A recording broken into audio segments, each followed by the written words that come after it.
average Iowa graduate from a four-year college comes out with nearly $30,000 in debt.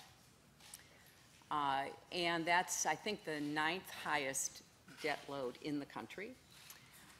And people are struggling. I met earlier today with a young student who is piecing together work and loans, knowing full well he's going to come out owing a lot of money.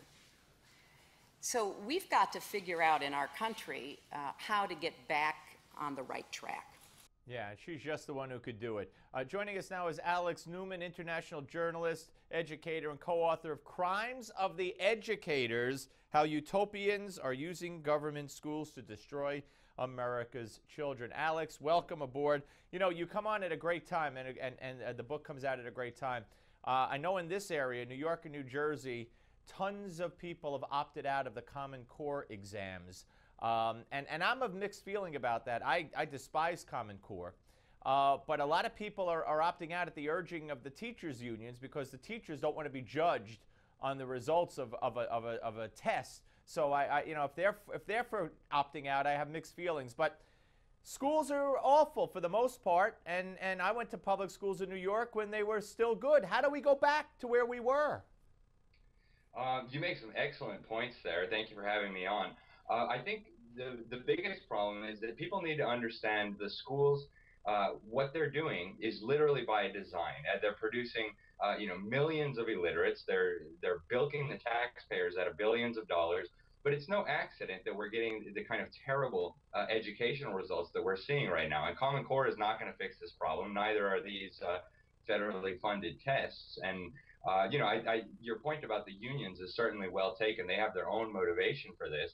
But the opt-out movement, I think, has an important role to play, and it could grow as this movement grows in terms of putting an end to Common Core, because lawmakers, for the most part, are not interested in what the public has to say about this. I mean, this isn't a partisan issue anymore. The American people are furious about Common Core, and opting out of these standardized tests that the Obama administration has foisted on the country is really one of the only ways people feel that their voice is being heard. And they don't want the federal government gathering all this data on their children. And so this is kind of like a last resort. But the problem is really systemic. The schools were designed to do what they're doing right now, and we show that in the book.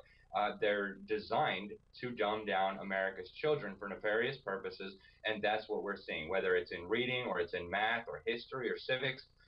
None of this is an accident. And that's to pursue and push the liberal socialist agenda, correct?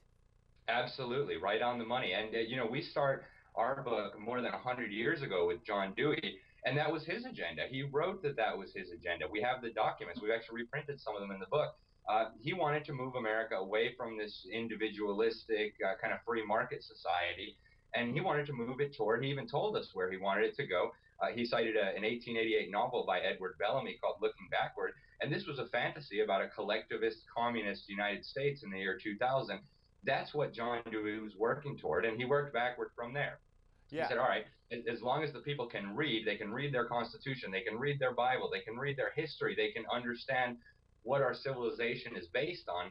So we need to stop the reading. He wrote an essay called The Primary Education Fetish, and he talked in there about how are we going to reduce the literacy of the American people. And his primary way of doing that was promoting this quack method of learning how to read that doesn't work for the overwhelming majority of the people. They literally teach the kids to read English as if it were Chinese, rather than the traditional phonics method that has worked since time immemorial. And that's really at the root of so many of the problems we have in our country today. And then we hear, of course, and we got a minute left here, Alex, you know, we need more money, more money. That's a black hole where billions, hundreds of billions of dollars have been thrown down. Absolutely. And the educational establishment will never put a stop to it on its own. The American people need to find out what's going on. They don't need more billions. They need less billions, and they need to be exposed. Well, you do a great job of exposing not only that part of it, but everything we've talked about and much, much more. Folks, if you have kids in school, you're going to have kids in school, you've had kids in school, or if you don't have kids at all and you just want to know what the heck's going on, I really recommend this. I have a 15-year-old in school, and believe me, what's in this book I see firsthand, and so many of you must see it also. This will open your eyes if they're not already open. Crimes of the Educators. Alex, thank you, sir. Thank you for having me. Take care. We're coming back, folks, with more. The Steve Malzberg Show. Don't you go away.